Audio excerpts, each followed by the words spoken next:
ఈనాడు కూటమి ప్రభుత్వం, అక్కడ నరేంద్ర మోడీ గారు ఉన్నారు, ఇక్కడ పవన్ కళ్యాణ్ గారు ఉన్నారు, ఇక్కడ చంద్రబాబు నాయుడు గారు ఉన్నారు, ఇక్కడ న్యాయవాది పురుషోత్తమ రెడ్డి గారు ఉన్నారని కూడా ఈ సమూహం మనం చేస్తా.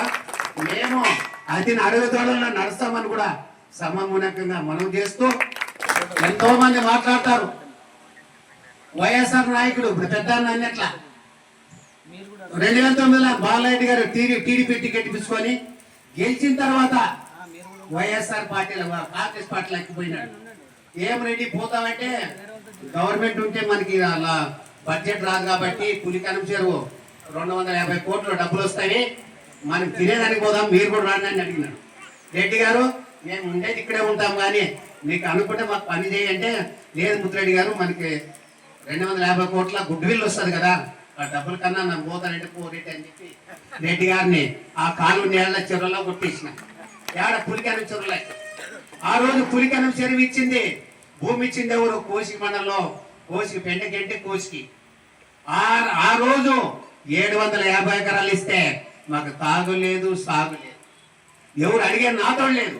అప్పుడు నాయకుడు ఎవరు? చెన్నకేశవరెడ్డి. అక్కడ పెద్దగడవలో రమాకాంత్ రెడ్డి గారు. నన్ను వీళ్ళ గురించి ఎక్కువ మాట్లాడాల్సింది కూడా నాకు తెలియదు కాబట్టి నాయకుడు మా దాంట్లో ఉన్నాడు రమాకాంత్ రెడ్డి గారు. కోసికి ఒక తూము పెట్టడానికి కానీ కంట్రాక్టు నెలలో 6 నెలలు 5 నెలలు శ్రమ పడితే కూడా మనోళ్ళు పోయి ఎవరు కూడా తూము పెట్టని అడిగిన నాతోడే లేదని కూడా ఈ సభ మొక్క మనం చేస్తున్నాం. అంటే అడిగినారంట, ఏమయ్యా మాకు అక్కడ పొలాలు లేవు, టీడీపీ వాళ్ళు ఎక్కువ ఉండవు కాబట్టి మేము అడిగలేము, మాకు ఏది గుడ్ విల్ వస్తుంది మాకు ఇచ్చేస్తే మేము పోతామని కూడా సందర్భాలు మా వాళ్ళు తిట్టి పంపించినారు. అది ఎందుకంటే భూమి మా ఊర్లో ఉంటే వలసల గ్రామం అని కూడా ఇవ్వద్దు. ఎంతో మంది కర్నూలు జిల్లా మాలమూల గ్రామం ఇది కోసికి, చదువులో వెనకబడిన గ్రామం అంటే కోసికి. అటువంటి గ్రామానికి తాగునీకు తాగులేదు. ఈ అవకాశం పెద్దలకి కార్యకర్తలకి 250 కోట్లు 10% కమిషన్, 5% కమిషన్ ఎమ్మెల్యేకి ఇవ్వాలా, 25 కోట్లు. ఆ 25 కోట్లు తెచ్చి నెక్స్ట్ ఎలక్షన్ పెట్టేది. ఏంటి ఇదంతా అని ఏం జరుగుతున్నది? దానికి ఆ 20 కోట్లకో 25 కోట్లకో పార్టీ మార్చేది.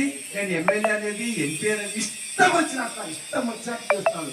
కాబట్టి మీకు ఒకటే చెప్తున్నా, ఈ పార్టీలో ఉన్నంత కాలము, బీజేపీ పార్టీలో ఉన్నంత కాలము మీకు మాట ఇస్తున్నా, మేము నిజాయితీతో బతుకుతాము, నిబద్ధతతో బతుకుతాము, క్రమశిక్షణతో బతుకుతాం తప్ప ఈ చిలా వ్యవహారం మేము చెయ్యము. దేవుడు అందరికి ఇస్తాడు, డబ్బు అనేది అవసరం బతకడానికి. కానీ మనం డబ్బు కోసమే పుట్టలేదు, డబ్బు అవసరమే, గూడు తండ్రి బట్ట కావాల్సింది డబ్బే, కానీ అదే పరమావధి కాకూడదు. నేను పుట్టిందే దానికోసం అంటే మాత్రం తప్పైపోతుంది. ఎందుకంటే నరేంద్ర మోడీ గారు ప్లాట్ఫామ్ మీద టీ అమ్ముకున్నాడు, ఈ రోజు ప్రధానమంత్రి అయినాడంటే ఈ చిల్లర వ్యవహారాలు చేయలే. ఆయన టీ అమ్ముకునే వ్యక్తి ఒక ప్రధానమంత్రి అయినాడు, ముఖ్యమంత్రి అయినాడు, ఒక బీసీ నాయకుడిని ప్రధానమంత్రి చేసిన ఘనత బీజేపీ పార్టీకి తప్ప ఈ కాంగ్రెస్ పార్టీకి ఎక్కడ లేదు. ఎందుకు చెప్తున్నా, నరేంద్ర మోడీ గారు ఈరోజు పేపర్లు వచ్చి చూసారా, ఇప్పటికీ ఆయన అధికారంలో ఉండబట్టి ముఖ్యమంత్రిగా కానీ ప్రధానమంత్రిగా కానీ ఎన్ని రోజులు ఏం తెలుసా? ముట్టండి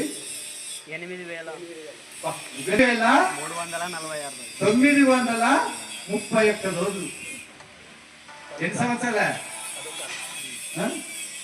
అని మేము కోరుకుంటే, ఒకసారి ఏమైంది, నాకు బాగా బాధ ఉంది టీడీపీ వాళ్ళ మీద. మాకేమి ఎవరు మేహత్వాన్ని పనిలే, ఉత్తరేడ్ వచ్చినాడు కాబట్టి థ్యాంక్ఫుల్ టు హిమ్.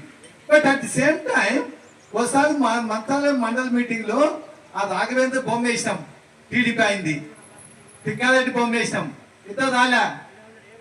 రాఘవేంద్రకి చెప్పిన, నెక్స్ట్ టైం నుంచి నీ బొమ్మ కాదు కదా, నీ పేరు కూడా రాయనని చెప్పిన.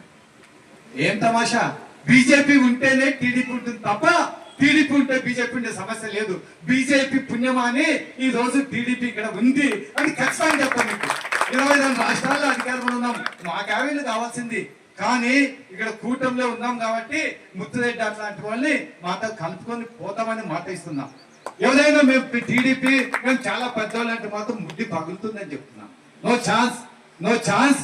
ఎందుకంటే బీజేపీని తక్కువ అంచనా వేయకండి. ఇక్కడ బీజేపీ అన్నది ఇక్కడ తక్కువ ఉంది అంటే బీజేపీ పార్టీ తప్పు కాదు, బీజేపీలో ఉన్న నాయకులది తప్పు తప్ప పార్టీ తప్పు కాదు. బీజేపీ నిజంగా చిన్నగా అయితే 21, 22 రాష్ట్రాలు మేము ఎట్లా అధికారంలో ఉంటాం?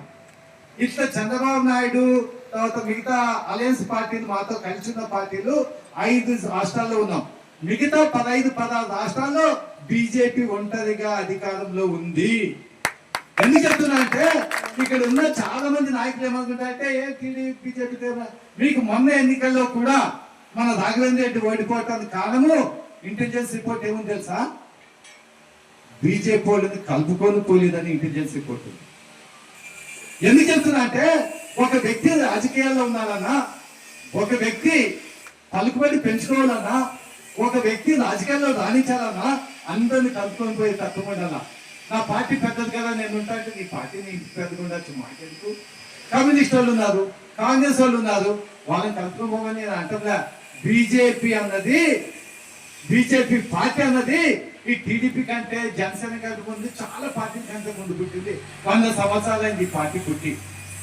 100 సంవత్సరాల్లో 1952 40 ఏళ్ళు మనకి ఫస్ట్ స్వాతంత్రం వచ్చింది ఈ దేశానికి. 52లో ఎన్నికలు జరిగితే మాకు ఓట్లు రాలే. ఇప్పుడు ఏపీలో, ఆంధ్రప్రదేశ్ లో ఈ ఎన్నికల కంటే ముందు మా పరిస్థితి ఎట్లుందో దేశం మొత్తం కూడా అట్లా ఉంది. 1952 మొట్టమొదటి సార్వత్రిక జనరల్ ఎలక్షన్ లో 2% ఓట్లు వచ్చినాయి మాకు. 2% అంటే 2% వచ్చినాయి. అయినా కూడా మేము పార్టీ మాకు వద్దులే అని అనుకోలే. మాకు ఓట్లు వేయలేదు, మాకెందుకు బంద్ పెట్టుకొని పోదాం, దుకాణం బంద్ పెట్టుకొని పోదాం అనుకోలే. ఎందుకు అనుకోలేదంటే బీజేపీ పార్టీకి ఓ సిద్ధాంతం ఉంది, ప్రణాళిక ఉంది, క్రమశిక్షణ ఉంది, నిబద్ధత ఉంది. ఈ దేశానికి ఏం చెయ్యాలా అనుకునే పార్టీ ఇది. ఆర్ఎస్ఎస్ పుట్టి 100 సంవత్సరాలు అయింది. 1952 నుంచి ఈ బీజేపీ పార్టీ ఉంది కాబట్టి మేము ఎవరికి లొంగాల్సిన పనిలే, ఎవరికి మెహత్వాన్ని మాకు అవసరం లే. కానీ ముద్దురెడ్డి అట్లాంటి వాళ్ళు ఈ పార్టీ మీటింగ్కి వస్తే మేము కూడా వాళ్ళ పార్టీ మీటింగ్కి వస్తాం తప్ప మేము రామంటే మేము వచ్చే సమస్య ఉండదు. ఏమన్నా కానీ బీజేపీని ఎవరన్నా somebody tries to tickle that the last day for them. నేను తప్పకుండా చెప్తా. ఎందుకంటే ఇక్కడ ఇంతకుముందు ముద్దురెడ్డి చెప్పాక ఇదే ఊళ్ళోనే ఇదే ప్రాంతంలోనే ఒకప్పుడు కోసికి మండల హెడ్ క్వార్టర్స్ అసెంబ్లీకి, ఇప్పుడు ఎమ్మిగినూరు మండలం ఎట్లా అసెంబ్లీ హెడ్ క్వార్టర్స్ ఉన్నాయో కోసికి ఇక్కడే అసెంబ్లీ ఇక్కడే ఉంటుంది. ఏమైంది ఇదే ఊర్లో రాజు ఎవరు సత్యనారాయణ రాజు ఎన్ని అరాచకాలు చేయాలో, ఎంత ఇబ్బంది పెట్టాలో అంత పెట్టాను. ఇప్పుడేం కొత్త కాదు ఇక్కడ జరుగుతున్న అన్యాయాలు, అవినీతి, అఘాయిత్యాలు, అక్రమాలు కొత్త కాదు ఇది. అప్పటి నుంచి కోసి సత్యనారాయణ రాజు వాళ్ళ టైం నుంచి ఇప్పుడు వాళ్ళకి జరుగుతుందంటే అది వాళ్ళ తప్పు కాదు, దౌర్జన్యం చేసేవాళ్ళ తప్పు కాదు, దాన్ని అడిగేవాడు లేడు ఇక్కడ. ఎప్పుడైతే అన్యాయం జరుగుతుందో, అక్రమాలు జరుగుతాయో, అవినీతి జరుగుతుందో అడగకపోయిన రోజు, నువ్వు ఎందుకు ఇట్లా జరుగుతుంది ఆ చేసిన వ్యధని అడగిన రోజు నువ్వు ఒక బానిస కింద లెక్క అని చెప్పాడు బిఆర్ అంబేద్కర్.